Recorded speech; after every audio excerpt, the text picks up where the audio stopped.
is a new article out in The Nation magazine, or at least on The Nation magazine's website, thenation.com, that just came out this morning. And it's titled, "Talk Radio, Democrats Can't Win If They Don't Play." And it's by a guy you might be familiar with, me.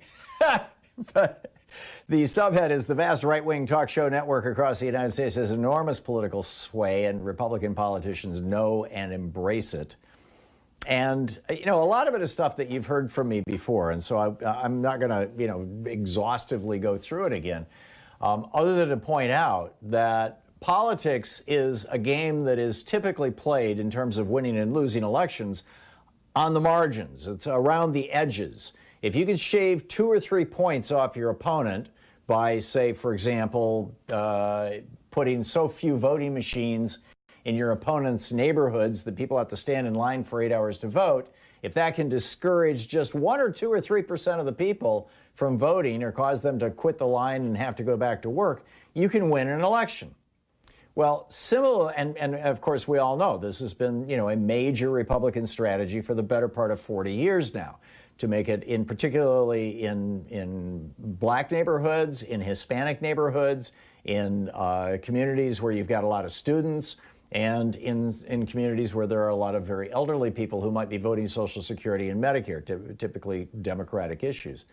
And so, you know, that's what Republican voter suppression is all about. But the other main strategy that the Republican Party has been using in a big way since the mid-1990s, and Newt Gingrich was a real pioneer in this, in using talk radio this way, is talk radio, is right-wing talk radio all across the United States. There is literally not any part of the United States with any population of any consequence. I mean, you might have on some mountaintop in Utah where you can't, well, even there, you know, you can get a radio signal. I genuinely believe there's no place in America where you cannot just turn on your car radio and tune across the dial and find right-wing hate radio. On the other hand, if you want progressive talk radio, if you want to hear, you know, conversation about the issues from the point of view of the Democratic Party or from the point of view of progressives, good luck. I mean, you know, there's some great stations in this country, but they are not in every city. They're not even in every blue state. We have entire blue states with no progressive radio stations. Sirius XM, the Progress Channel, God bless them. I mean, the holding the fort here. And I know, you know, many of you, a large percentage of you are listening to me right now on Sirius XM, and we are so grateful for that clearance. And you know, and Sirius XM has been expanding this now with you know, they've got an app, and you can listen to them on the web, and you don't have to have a satellite receiver anymore unless you want it in your car. And if you have it in your car, of course, you can literally drive from coast to coast and never lose the signal. It's a pretty amazing thing. But with conservative talk radio, it's everywhere. It's ubiquitous. And if the Republican Party had to rent, they call it lease actually in the industry, but if they had to rent all the right-wing radio stations in America that run 24/7 right-wing talk radio, and in many cities, well, here in Portland, we've got 3 different right-wing stations. And they're big signals. In fact, the biggest signal in the state is a right-wing station. And so, you know, if the Republican Party had to actually rent that time, it would cost them $5 billion a year. Now, the Democratic Party has stations, as I said, you know, in a few cities. We've got, you know, we're growing, and we've got a lot of nonprofit stations that are popping up, and Pacifica stations that are picking up more and more progressive talk and that kind of thing. But by and large, it's been right-wing media, and it's been right-wing media not because there's not an audience for left-wing talk. People say, well, when the article came out, in fact, I had a number of people on Twitter going, yeah, but Air America failed.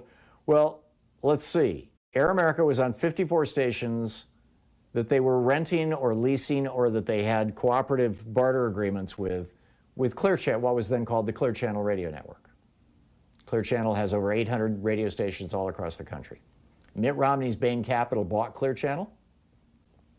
Clear Channel then started dropping progressive talk from their stations all across the country. And surprise, surprise, in 5 years, Clear Channel was $17 million in debt. That was their bankruptcy, $17 million. Now, to put that in context, the first year that Rupert Murdoch ran Fox News, he lost $100 million. The second year that he ran Fox News, he lost $80 million. And according to Brit Hume, it was 5 years before he made $1 on Fox News. He lost several $100 million. Air America went bankrupt on $17 million. And much of that, yes, there was some, incompetent management. I'll give you that. Randy Rhoads and I were yelling about it at the time. But by and large, when you start losing radio stations and you depend on advertising revenue to stay in business, Mitt Romney killed the network, you could say. Now, that certainly wasn't the only thing that was going on, but, I've told you the story about meeting with the billionaire owner of one of the 3 big radio networks in the United States, over 700 radio stations, a good chunk of them carrying right-wing radio, and I said to him, would you put progressive radio on any of your stations? He had just bought the network that was syndicating my show. And he said, no, we're not going to put that on any of them. 0.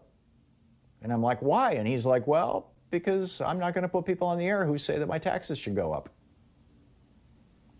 And then another time, there was another radio network, Salem Radio, that has Dennis Prager and Hugh Hewitt on it. And I was sitting next to one of their senior executives at a talkers luncheon. This was maybe a decade ago. And I said, hey, you ever thought about putting progressives on? And he says, no, it hurt our brand.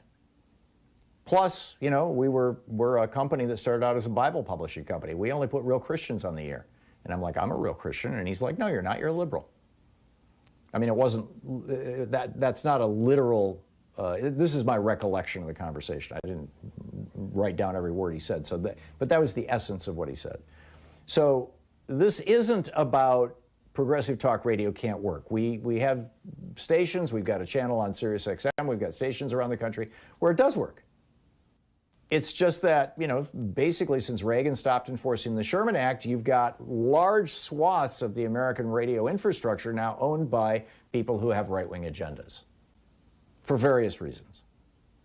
And what I'm saying is that Democrats need to start taking this seriously, that the Democratic Party should put together a talk radio caucus. Talk radio is how Dave Bratt took down Eric Cantor, the second or third most powerful politician in the House of Representatives, probably the 5th most powerful politician in the United States. Back in the day, that was talk radio that took him down. Talk radio was what killed the public option for Obamacare. Right-wing talk radio, by getting Scott Brown elected, a guy who nobody thought had a chance.